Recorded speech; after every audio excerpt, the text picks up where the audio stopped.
India America இடையிலான வர்த்தக ஒப்பந்தம் இன்னும் ஓரிரு நாட்களில் கையெழுத்தாகும் என தகவல் வெளியாகியுள்ளது.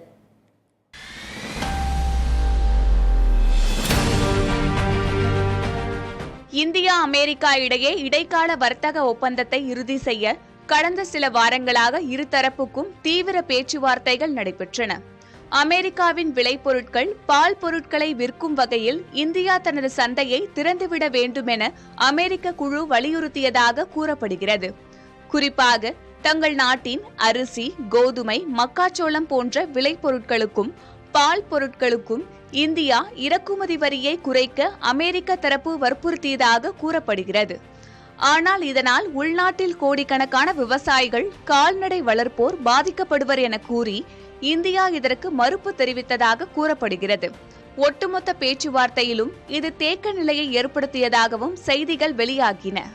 இந்த சூழலில் ஓரிரு நாட்களில் ஒப்பந்தம் கையெழுத்தாகும் என கூறப்படுகிறது.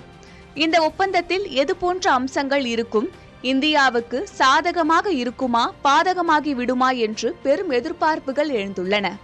தங்கள் பொருட்களுக்கு இந்தியா வரியை குறைக்காவிட்டால் இந்தியாவின் அனைத்து பொருட்களுக்கும் 26 விழுக்காடு வரி விதிக்கப்படும் என அமெரிக்க அதிபர் டிரம்ப் ஏற்கனவே கூறியிருந்தார்.